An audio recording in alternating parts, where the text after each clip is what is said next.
All right, you're listening to WOVV 90.1. This is This Island Life with your host, Brian Pompey. We got a very special episode for you today. In the studio, we have Walt Wolfram. How you doing, Walt? I'm doing great. Thanks, Brian. Thanks for being with us. You might recognize him from a couple of his books on the Ocracoke Brogue, as well as a couple of CDs that you might see around town here. He's a linguistics from NC State. Is that correct? That's right. NC State University. Is that a proper title, linguistics? That's right. Linguistics professor. All right, and we're gonna do an interview with Walt here and have a fun little game where I'm gonna try to make him guess at some dialects here and tell me where some people are from. Actually, just one person, our lobbyist, Mr. Joe McLeese, who gave a talk at the community store on Thursday. I really enjoyed his accent, so I'm going to have Walt break it down for me live here, and he doesn't know that's coming, so we'll see how he does. We'll put him on the spot, and then the music today is going to be provided completely by Andrew Bird, whose new album, Break Yourself, has quickly become one of my favorite. So enjoy the music, and when we come back, it'll be Walt live in the studio. Stay tuned. You're listening to This Island Life on WOVV 90.1. In the studio live with Walt Wolfram. So, Walt, glad to have you today. Great to be here. Thanks. Yeah, and in case you are unaware, Walt is the co-author of the book Hoi Toid on the Outer Banks, as well as several CD volumes here, Ocracoke Speaks, the distinct sounds of the Hoi Toid, and you've been doing research here on Ocracoke since... Well, since 1992. It's about 20 years now. Okay. And so, what keeps bringing you back here? Well, after your initial project here and you finished the Ocracoke Speaks CD, what keeps bringing you back to the island? Well, one of the reasons we come back is it's simply a great place to visit. I mean, people are friendly and all of those good personal things, but part of it is that our research is committed to working with communities to try to give back to them. So we call this the linguistic gratuity principle, where when we work with a community and their data from that community fuels our research, we try to do something that will benefit the community, either in terms of preserving, in terms of collecting, archiving, and simply helping get the word out about our research and the community in that role. Yeah, that's fantastic. Let's, for our listeners at home here, let's play a quick clip of your original CD, Ocracoke Speaks here, just a quick segment from Rex O'Neill. What are you doing on a saxophone? Last night the water forward, night moonshine, no fish. What you supposed to matter, Uncle Woods? All right, so that's the quick first track, the 8-second track on your first CD. Can you explain to me a little bit about what's going on there? Well, actually, what Rex is doing is he's performing a phrase that has lots of dialect features of Ocracoke. So he's saying hoi toid, so he's got the hoi toid vowel on the sane side, that particular sound which is becomes sane, and then he pronounces fire as far, which is a trait there, and then in the end he says no fish, which is that vowel pronunciation as fish instead of fish is a trait of the dialect. So it's a performance phrase that captures a lot of the iconic dialect features that are represented here. And for our listeners who aren't aware, some of our listeners off the island, this is a unique language trait to Ocracoke that you can't find too many other places, if anywhere, correct? Actually, in some respects, the island dialect is typically identified not as being American. So, for example, if you take this to England, people will identify it as a British dialect, not an American dialect. Okay. So it's the only dialect of the United States that I'm aware of is like that. That's fascinating. And so, in your book, which I was talking to you earlier today, I mentioned that in your Hoi Toid on the Outer Banks book was the first Ocracoke book that I ever read before spending my first summer here.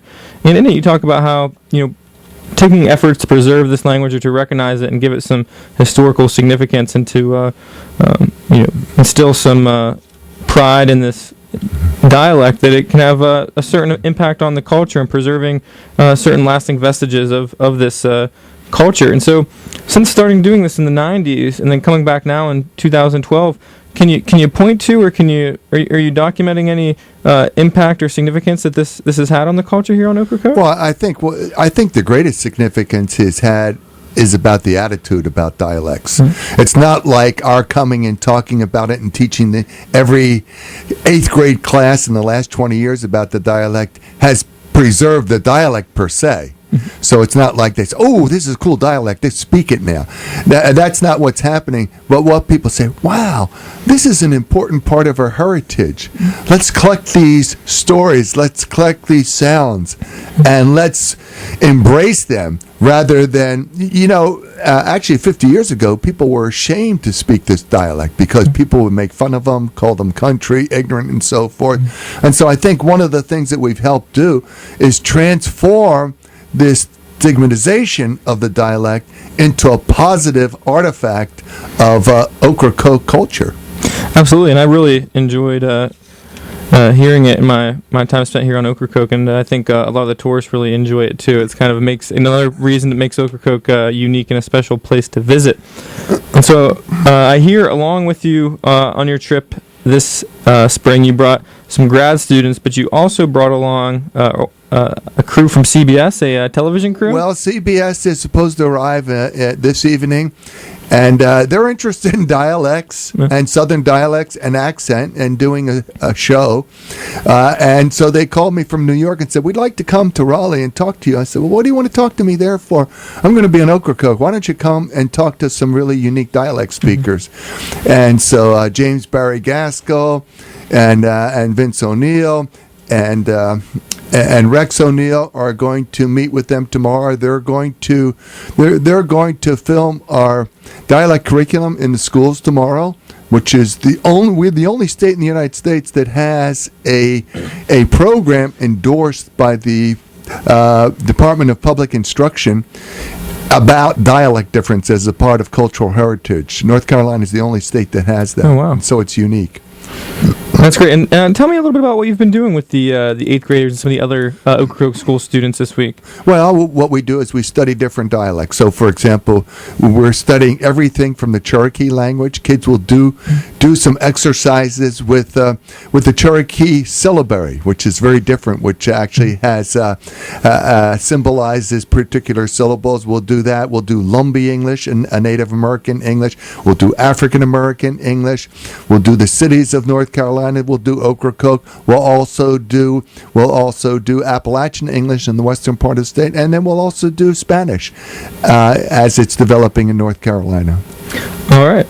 Well, that is fantastic. Now I want to play a little game with you here. And also, I'm sorry to interrupt you here, but I got a text message, and this is from a listener in London that says, tuned in to WOVV online. You're great, great guest, and I love the new Andrew Bird. She goes, I'm sitting next to one speaking Gaelic today in London, so cheers. And actually, I got a new phone, so I'm not sure who that is, but it must be a friend of mine somewhere in London. So, yeah, it's great, the international reach that we have here on the WOVV. But anyways, back to the game. So last Thursday, we had a lobbyist representing Hyde County and some of the other coastal counties here in North Carolina lobbying against a ferry toll, an increase in the ferry tolls. I'm sure maybe you heard of this. Right. And, he was such a character. He was real boisterous and I guess maybe boombastic would be a word to describe him, not to quote the 90s R&B singer Shaggy, but I think that's a proper way of describing this guy. And so I have a couple clips here. I want to ask you a few things about some of the little turns of phrases that he uses, and maybe you can tell me where you think that this gentleman is from. At the end, we'll have a big reveal. So I just want to play this minute clip, and let's listen in and hear your immediate reaction. We're local folks, okay? This is not about some highbrow intellectual lawyer or lobbyist coming from some other portion of that. I'm one of you, I understand your plight, and I'm going to talk about it. For 27 years, I've been in the General Assembly of North Carolina, and one of the problems I guess I got in life is I'm not bashful, okay? I mean, some people don't like that, and I can't help that. I've done some of the most controversial issues there. How many of you in here have concealed carry permit? Yeah, brother, I'm the guy who wrote it. Right. Long and short of it is, I understand how the General Assembly works and does not work, okay? It's a process. Most people don't understand it like they don't understand court because they go and they don't know what will happen or can happen or what should happen. My job is help you through that process. My name is Joe-E, it's not G-O-D. You know, I don't walk on water, I just understand where we are and where we need to get to. All right, so that was Joe McLeese, our lobbyist, lobbying for against ferry toll increases, and a real interesting voice. And since I had a specialist, I felt like I needed to ask you because that's our transition to our second segment here. So, what can you tell us about Joe's accent there? Well, it seems to be a pretty rural mainland. I would say it's not traditional Ocracoke, because you'll notice he says he doesn't say toid, he says tad, Yeah. And he has some R-lessness going, and he's got other features that are fairly characteristic of rural North Carolina, perhaps. The thing here is, in some ways, the coastal plain dialect is more like the western dialect than some of the intervening dialects in the Piedmont. So he actually could be either from the western part of the state or the coastal plain area. All right, well, let's play one more. And also, a phrase he uses a lot, and I'm not sure I know what this means, but the longs and shorts of it is. And it feels like you can put that into anything, to tell you the longs and the shorts of it. What does that mean? Do you have any idea? Yeah, basically sort of the bottom line. Okay. So, the bottom line to this is, the long and short of it is, or the longs and shorts of it is. Well, I was thinking that it could be a placeholder for anything, because if you're telling someone the long explanation, it'll be the long explanation. If you're telling them the short explanation, it'll be the short explanation. So what are you doing? To tell you the longs and the shorts of it, you could be getting anything. Yeah. But let's listen to another. Look, folks, this is like an engagement party. You give me the ring, now you're gonna have to give me the other stuff, okay? I want the engagement party, and the engagement party is, look, I don't kiss my sister. I want you to come with us and help us fight this fight. So it'll be sometime in the next few weeks. It is not wrong to call Henry and I. We're not offended. I had a young lady call me this morning at 2 minutes to 7. I got up, answered her, told her exactly what she wanted to see. She said, Joe, I was afraid. I said, quit being afraid. She don't know me for 2 days. I said, honey, on the third day, we need to get acquainted, okay? The long and the short of it is, this is war. It is. I am a warrior. This is what I do. I am one of you. I am from this region of North Carolina, and we will never stop what we're doing until we win. I can't do it for you. I can lead you, and I can show you, and I can help you. But if you want to win this fight, you're going to have to commit. You're going to have to commit some time, some effort, and some energy. All right, so any more insights with that little glimpse? Well, yeah, he's got he has what we call a good version of the Southern vowel shift. So there are a whole set of vowels that shift. So his U's are really for you, and own and so forth. So and he also has the ungliding of I in front of voiceless, which is a characteristic of the sort of inland, more coastal plain, as well as the mountains of North Carolina. But I'm inclined to say he's from the coastal plain somewhere. He's from the coastal plains. Well, he was wearing a suit, and he looked like a southern gentleman. And I think the best way that I've been describing to people is, if you could imagine maybe 150 years ago, maybe somewhere in the southeast, someone selling books, maybe door to door out of a cart, traveling around, or selling Bibles out of a cart. That's what this guy imagined him from. But I'll let Joe tell us in the audience where he's from here as he's explaining where he's from, and then we'll see the big reveal. So you're saying coastal Carolina? Any specific county or place? Can you draw? You probably can't draw boundaries like that sharp with political boundaries, can you, with linguistics? No. I mean, actually, one of the things that he does. Let me just say this before we do have boundaries, for dialects of North Carolina. So I'll keep them in the coastal plain. But actually, the thing is, one of the things that good politicians do very effectively is they use dialect to their advantage. Yeah. And he clearly does. Part of his identification is, look at my dialect. I'm one of you. It's not an Outer Banks dialect, but it certainly is a vernacular dialect. So he does that very well. Yes, calling on that saltwater connection, if you will, or that tideland connection. But here, Joe will explain to you in some great detail where he's from here. So here's Joe telling us where he's from. I'm not a Highlander. I'm a native child, okay? I'm from Oriental. We have been between my toes all my life. My daddy was a commercial fisherman and a small farmer. I come from a group of people that came out of Terrell County.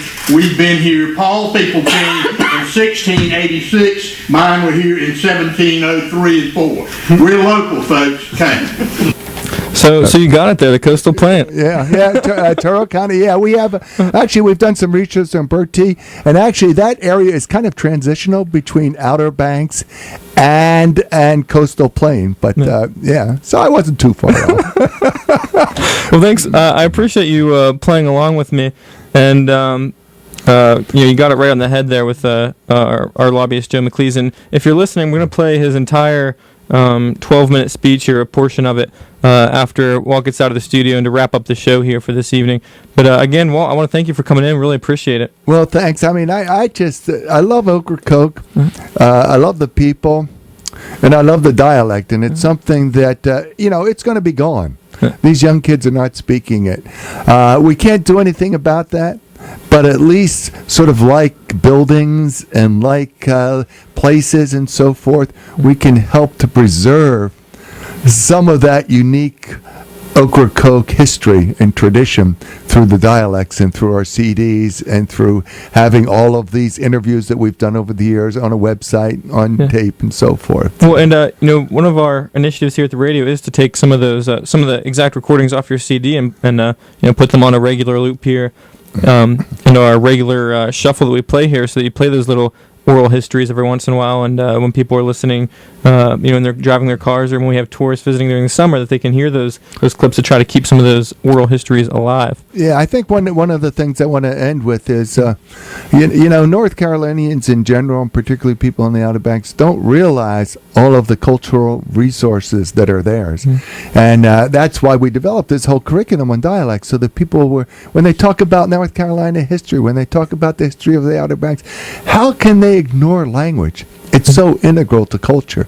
And so that's what we're trying to get people to understand and to celebrate. So celebrate Ocracoke's brogue. All right, well, thank you, Walt. It's Walt Wolferman, linguistics from North Carolina State University in the studio. Thanks, Walt. And we're going to play a song, Andrew Bird, Eye on Eye. And after that, stay tuned for the entire Joe McLeese speech on Fairy Toll Rises. You're listening to WOVV 90.1.